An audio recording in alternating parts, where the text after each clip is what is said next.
Varicose veins కి సరైన చికిత్స కోసం సంప్రదించండి ఎవిస్ హాస్పిటల్. అంతే సులువుగా శివుణ్ణి మనం లయం చేసుకోవచ్చు, మనం వశం చేసుకోవచ్చు. ఈయన పాలించేవాడు కాదు, ఈయన క్రమశిక్షణలో పెట్టాల్సిన అవసరం లేదు, అసలు ఇచ్చేస్తాడు నీకు ఏది కావాలంటే అది, ఎలా కావాలంటే అట్లా. నువ్వు అడగటమే ఆలస్యం. అక్కడ రాక్షసుడా మంచివాడని కూడా దేవుడాన్ని చూడరు. మంచి చెడు వీడు నాకే కీడు చేస్తాడేమో అన్న ఆలోచన ఉండదు. వాడు అడిగాడు, ఈయన ఇచ్చేసాడు. మనం ఎన్ని కథలు వింటామో అంటున్నా, ఎన్ని రకాలవి. ఇప్పుడు ఇంచుమించు ఆయన ఇచ్చిన వరాలన్నింటినీ సాటిస్ఫై చేయడానికి విష్ణుమూర్తే వస్తూ ఉంటాడు ప్రతిసారి. ఆయన ఇచ్చిన ప్రతి వరాన్ని డిస్ప్లే, అంటే ఆయన ప్లీజ్ చేయడానికి వరం ఇచ్చేస్తాడు, ప్లీజ్ అయిపోయి వరం ఇస్తాడు, దాన్ని డిస్ప్లేస్ చేయడానికి విష్ణుమూర్తే వస్తుంటాడు. మరి ఎవరో ఒకళ్ళు రావాలి. అవును, ఇలాంటి కథలే మనకి కనిపిస్తూ ఉంటాయి. శివుడు సులభ సాధ్యుడు, తేలికగా వశం చేసుకోవచ్చు. భక్తి భావం ఉంటే చాలు, నువ్వు గనక సజావైన ప్రవర్తన కలిగి ఉన్నావు అనుకుందాం. ఇప్పుడు నువ్వు దుర్మార్గుడు అయినా నీకు శివుడు పలుకుతాడు. సజావైన ప్రవర్తన కలిగి ఉంటే అది నీకు ప్లస్ అవుతుంది. అవును, ఆయన నీకు వరాలు ఇచ్చేస్తాడు. ఈ వరాలను ఇంకొకళ్ళు వచ్చి చెడగొట్టకుండా ఉండాలంటే నీకు సత్ప్రవర్తన కావాలి. అంటే మన ఆలోచన విధానం సజావుగా ఉండాలి, దుర్మార్గపు ఆలోచన ఉండకూడదు. ఇప్పుడు ఈ శివరాత్రి నాడు అభిషేకాలు చేస్తాం, అర్చన చేసుకుంటాం, ఉపవాసం చేస్తాం, తర్వాత ఏమో జాగారం చేస్తాం. ఎవరెవరు ఉపవాసం చేయాలి, ఎవరెవరు ఉపవాసాలు చేయకూడదు. గర్భిణులు, చిన్నపిల్లలు, వృద్ధులు ఉపవాసం చేయకూడదు. ఓకే. ఒకవేళ పెద్దవాళ్ళు మేము ఉపవాసం ఉండదలుచుకున్నామంటే తేలికపాటి ఆహారంతో ఉండొచ్చు. పిల్లలకి ఈ నియమం ఉండదు. ఒకవేళ అన్నానికి భిన్నం తినచ్చని పెద్దవాళ్ళు చెప్తుంటారు. అన్నం కాకుండా పొద్దున ఇడ్లీ పెట్టండి, మధ్యాహ్నం ఉప్మా పెట్టండి, రాత్రి ఇంకొకటి ఏదో పెట్టండి. అన్నం కాకుండా ఆహారం తీసుకోవచ్చు. కొంచెం ఓపిక ఉండి ఉపవాసం ఉండగలిగిన వాళ్ళు ధారాళంగా ఉపవాసం ఉండొచ్చు. కానీ అనారోగ్యంగా ఉండేవాళ్ళు టాబ్లెట్ వేసుకోవాలి, బీపీ వస్తుంది, లేదా షుగర్ ఉంది, ఇంకోటి ఏదో థైరాయిడ్ ఉంది, యాసిడిటీ ఉంది, వీళ్ళంతా ఉపవాసం చేసి ఎలాగోలా కష్టపడి ఎప్పుడెప్పుడు ఈ రోజు గడిచిపోతుందా అని ఆతృతతోటి ఎదురు చూడకుండా, ఆ ఎదురు చూస్తే శివుడు రాడు, మనకు నీరసం వస్తుంది. చక్కగా ఎంతో కొంత తిని వేళకి కొద్దిగా ఏదైనా ఆహార పదార్థం, పళ్ళ లాంటివి తీసుకోవచ్చు, దుంపలు తీసుకోవచ్చు. చిలకడ దుంపలు బ్రహ్మాండంగా ఉంటాయి. చిలకడ దుంపలు పాకం చెప్పాం మనం. అవునండి. ఆ చిలకడ దుంపలు తీసుకోవటము, కొన్ని రకాల పుచ్చకాయలు అవి దొరుకుతాయి, కొన్ని పళ్ళు తీసుకుని శ్రద్ధగా చేసుకోండి. ప్రధానమైనది ఏంటంటే ఈ రోజున దుర్భాషలాడద్దు, వీటిని కంట్రోల్ చేసుకోవాలి. మెయిన్ పాయింట్, నా పాయింట్ అయితే ఇదే చేయాలి. ఎవరిని తిట్టద్దు, పోట్లాడద్దు, హక్కుల కోసం పోరాటం చేయదు. క్యూలో పక్క వాళ్ళు క్యూలో లేరని కూడా పోట్లాడకండి, క్యూ ఫాలో అవటం లేదని కూడా పోట్లాడద్దు. అస్సలు దుర్భాషలు ఆడకండి. సాధ్యమైనంత నమశివాయ మంత్రాన్ని, పంచాక్షరిని జపించడానికి చూడండి. ఏదైనా పొరపాటు జరిగితే శివ అని శివుణ్ణి తలుచుకోండి. మీరు ఎంత ఎక్కువ శివుడితోటి మమేకంగా ఉంటారో భగవంతుడి కరుణా కటాక్షాలు అంత ఎక్కువగా మన మీదకి వస్తాయి. దాంట్లో భాగంగానే మన ఉపవాసంతో పాటు నోటికి కూడా ఉపవాసం, అంటే ఆహారానికే కాదు మాటలకి కూడా. ఏదైనా కార్తీక పురాణం లాంటివి చదువుకోవటం, మాఘ పురాణం చదువుకోవటం, శివ సంబంధమైనది ఏదైనా చూడటం, లింగోద్భవ కాలం దాకా మెలకుగా ఉండి తర్వాత పడుకోవచ్చు అన్న నియమం కూడా కొంతమంది చెప్తారు. పెద్దవాళ్ళు ఉండలేకపోతారు. ఈ 1-2కి పూజలు అయిపోతాయి. మఠాల్లో, దేవాలయాల్లో, మనం ఇళ్లలో చేసుకున్న లింగోద్భవ కాలం రాత్రి కదా, అది అయిపోయిన తర్వాత కావాలంటే నిద్రపోవచ్చు. తెల్లవారుజామున అంటే 2:30-3 గంటలకి. ఓపిక లేని వాళ్ళు నిద్రపోండి. చేయగలిగిన వాళ్ళు ధారాళంగా చేయండి. ప్రధానంగా మానాల్సింది దుర్భాషలు, నోటి నుంచి తప్పుడు మాటలు రాకుండా ఉండటం, బూతులు ఆడకుండా ఉండటం, పోట్లాడకుండా ఉండటం. సాధ్యమైనంత డబ్బు, జీవితాలు, వాటి మీద ఆసక్తిని తగ్గించుకోండి. ఈ ఒక రోజుకి ఇవాళ చేసింది జీవితకాలం ఫలితాన్ని ఇస్తుందని చెప్తారు పెద్దవాళ్ళు. కాబట్టి ఈ కొన్ని గంటల పాటు మనం పొద్దున ఏదో ఆఫీస్కి వెళ్ళిపోతాం అనుకోండి, ఆఫీస్కి వెళ్ళిపోతే వాళ్ళు వెళ్ళిపోతారు. సాయంకాలం వచ్చాక ఏదో శివార్చన చేసుకుంటాం. పొద్దున చేయొచ్చు, సాయంకాలం చేయొచ్చు, ప్రదోష వేళ అంటే చంద్రోదయం అయినప్పుడు, రాత్రి కూడా అర్చన చేసుకోవచ్చు. ఈ 3 కాలాల్లో ఎప్పుడు కుదిరితే అప్పుడు వీలైతే ఒక శివాలయ దర్శనం. శివాలయంలో బాగా రష్గా ఉంది, బయట నుంచి లోపల ధ్వజస్తంభాన్ని చూసి దండం పెట్టండి, అది కూడా దేవాలయ దర్శనంతో సమానమే. అయితే ఈ దర్శనం ఎలా అంటే, మనం రోడ్డు మీద వెళ్తాం అని ఇలా వెళ్తారు, కొంతమంది ముద్దు కూడా పెడుతుంటారు, స్వయం కిస్ ఇస్తారు శివుడికి. కిస్ ఇవ్వకుండా చెప్పులు విప్పేసి శివాలయానికి ఎదురుగుండా తిరిగి దాన్ని నమస్కరించండి. ఇది పూర్తిగా దర్శనం చేసిన ఫలితాన్ని ఇస్తుంది. శివుడికి ఫ్లయింగ్ కిస్లు అవి ఇవ్వకుండా ఇలా చేయండి. చెప్పులు మాత్రం విప్పాలి. బండి మీద ఉన్నాం, బండి ఆపుకోండి కార్ బయట, ఈ గుడి బయట ఓ పక్కన పెట్టండి, గుడి ఎదురుకుండా రండి, చాలా రష్ ఉంది, మీకు టైం లేదు, చక్కగా ధారాళంగా మనస్ఫూర్తిగా నాయన ఇక్కడి నుంచే దండం పెట్టినాను దీన్ని స్వీకరించమని ఒక దండం పెట్టుకోండి. ఆ రోజుకి అది చాలు.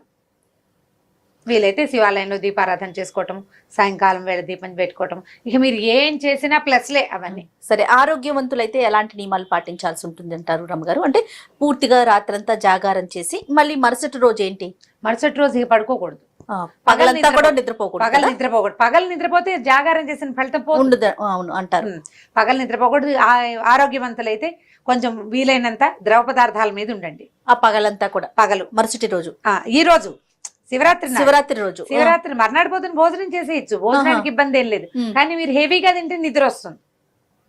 శివరాత్రి నాడు తేలికపాటి ఆహారం, ఏదైనా పొద్దున ఉప్మా చేసుకుని తిని రాత్రికి ఏమి తినకుండా ఉండేది ఒకటి. మా ఒరిస్సా తోడుకోడలో కావడం మా తోడుకోడలు ఒరియా అమ్మాయి, తనైతే నీళ్ళల్లో వాళ్ళు తేనెను నెయ్యి కలుపుకుని తీసుకుంటారు, నీరసం రాదన్నట. అక్కడంతా అలాగే తీసుకుంటారని చెప్తుంది. పంచామృతాలు, స్వామివారికి అభిషేకం చేసిన పంచామృతాలు తీసుకోవచ్చు, కొబ్బరి నీళ్ళు లాంటివి తీసుకోవచ్చు. ఏదైనా ఇప్పుడు ఈ ద్రవ పదార్థంతో ఉంటే ఇది మనకి శివుడితోటే కాదు మన ఆరోగ్యానికి కూడా మంచిదే. పూర్తిగా వాటర్ థెరపీ అయిపోతుంది చక్కగా. లేదా అలా ఉండమంటే ఇలా ఉండండి శ్రద్ధగా, ఎలాగైనా సరే. మర్నాడు పగలు పడుకోకూడదు, మర్నాడు రాత్రి వరకు నిద్ర ఆపుకోవాలి. కాబట్టి పగలు తేలిగ్గా తినండి, లైట్ గా, మరి హెవీగా తినబోకండి. హెవీగా తింటే నిద్ర వస్తుంది అంతే. అది సాధారణంగా జరిగేదే. ఇప్పుడు ఏకాదశి ఉపవాసం ఉంటామా, ద్వాదశి నాడు హెవీగా తినేస్తే కళ్ళు మూతలు పడిపోతుంటాయి, తినకూడదు అంటారు. ఒక కథ చెప్పారు కదా, ఇంకొకటి ఎట్లా వచ్చింది రమ్మగారు? శివపార్వతుల కళ్యాణం అనేది ఎట్లా? ఇప్పుడు దీని రోజునే, ఇప్పుడు మన శివరాత్రి నాడే శివపార్వతుల కళ్యాణం చేస్తారు జయ. లింగోద్భవ పూజ ఎట్లా చేసుకుంటారో అట్లా శివ కళ్యాణం, గౌరీ కళ్యాణం చేయటం ఒక విధానం.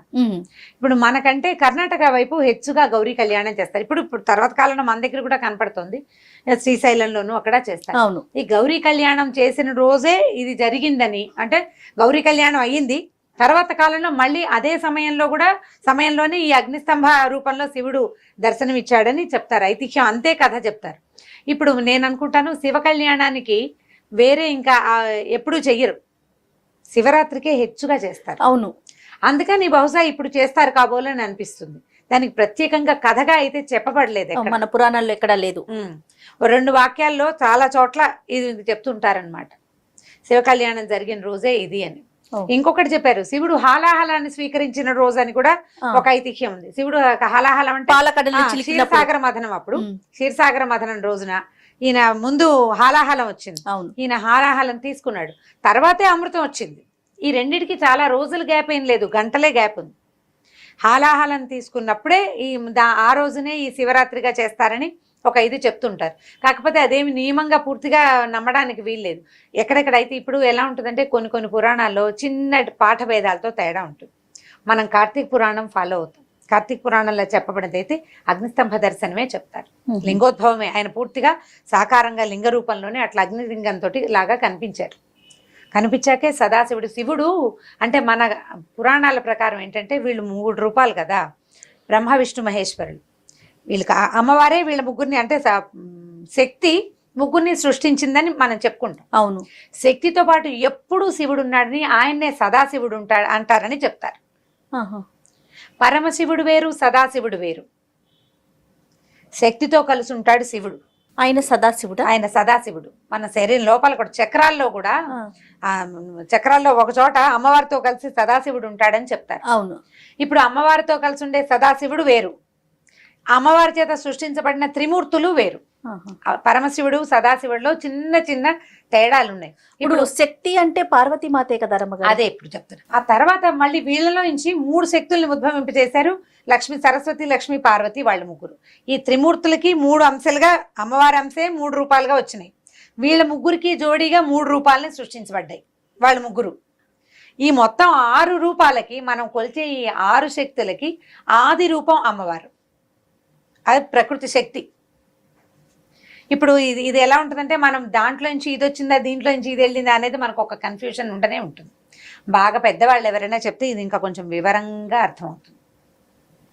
మొత్తం శక్తి అంతా ఒక ఏకరూపం అని, ఆద్య శక్తిని, ఆవిడ అది స్త్రీ రూపం అని, లలితాంబిక అని చెప్తారు. అక్కడి నుంచి ఏర్పడిన 3 రూపాలు త్రిమూర్తులు. వారికి జోడీగా ఏర్పడిన త్రిశక్తులు అమ్మవార్లు.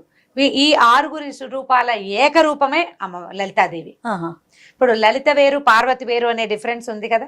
పరమేశ్వర పత్ని పార్వతి, లలితని పరమేశ్వర పత్నిగా చెప్పరు. లలిత ఆద్యశక్తి. ఇప్పుడు ఆవిడతో పాటు కూడా శివుడు ఉంటాడు. ఆవిడ పరమశివ పర్యంక నిలయ అని చెప్తారు. అమ్మవారు శివుడి మీద కూర్చుని ఉన్న అమ్మవారి పిక్చర్లు మనం చూస్తాం. స్తోత్రాల్లో కూడా అలాగే ఉంటుంది. పరమశివ పర్యంక నిలయ అంటే పరమశివుడే పర్యంకంగా, అంటే ఆవిడ కూర్చోటానికి మంచంగా ఉన్నాడు. శివాకారే మంచే అని చెప్తారు శ్లోకంలో కూడా. ఈ శివాకారంలో ఈ శివుడే ఆవిడకి మంచంగా ఉన్నాడు అని. సదాశివుడు ఎప్పుడు అమ్మవారితో ఉంటాడు. పరమశివుడు అంశే. వీళ్ళ ముగ్గురికి 3 లోకాలు, సత్యలోకముని, తర్వాత ఏమో కైలాసం అని, తర్వాత విష్ణులోకం అని 3 లోకాలు, వైకుంఠం. ఎవరి లోకాలు వాళ్ళకి సెపరేట్ గా ఏర్పరిచారు. వీళ్ళు ముగ్గురు ఈ సృష్టిని మొత్తం చక్కగా నడిపిస్తారు. ఈ ముగ్గురికి ఆది రూపం అమ్మవారు. స్త్రీ శక్తి నుంచే ఇదంతా వచ్చింది, మొత్తం సృష్టి అంతా. గోల్డ్ అని చెప్పి మనం ఈ ఇక్కడి నుంచి మొదలుపెట్టి శివరాత్రి నుంచి మొదలుపెట్టి శక్తి దాకా వెళ్ళిపోయాం. నాకు ఈ సందేహం అయితే అసలు ఎప్పటి నుంచో రమ్మగారు, ముగ్గురు ఎక్కడి నుంచి వచ్చారు, కానీ శక్తే కదా ప్రధానం, శక్తిలో నుంచే వచ్చారని నివృత్తి అయింది అనమాట. ఈ రోజు నాకు ఇంకా బాగా మనం ఇంకా ఎవరైనా పెద్దవాళ్ళతో ఈసారి ఇంటర్వ్యూలు చేసేటప్పుడు ఇంకా పెద్దవారిని ఎవరినైనా ఇది ఇంకా బాగా ఎక్కువ అంటే అష్టాదశ పురాణాలు చదివేసి అవపోసన పట్టిన పెద్దవాళ్ళు మనకు చాలా మంది ఉన్నారు మహానుభావులు. వాళ్ళలో ఎవరో ఒకరితోటి ఇంటర్వ్యూ చేసినప్పుడు ఈ పాయింట్ ఖచ్చితంగా కనుక్కుని నీ సందేహం, నాకు ఒక చిన్న సందేహాలు, నాకు కొంత మటుకు తెలుసు, నాకు కూడా సందేహం ఉంటుంది, ప్రేక్షకుల సందేహాలు కూడా నివృత్తి చేసుకోవచ్చు. రైట్ రమ్మ గారు, ఈ శివరాత్రి రోజు అందరూ భక్తి భావంతో ముందుకు వెళ్ళాలని, ఆ శివుడి అనుగ్రహం పొందాలని, పొద్దు నుంచి సాయంత్రం దాకా ఉపవాసం ఉండగలిగే వాళ్ళు ఉండి, ఉండలేని వాళ్ళు ఏదో కొద్దిగా తినైనా సరే మీరు చేయగలిగిన ఉపవాసం ఏంటంటే నోటిని కంట్రోల్ చేసుకోవడం. అది ఆ నియమాన్ని పాటించాలని కోరుకుందాం. నమస్తే రమ్మ గారు. నమస్తే జయ.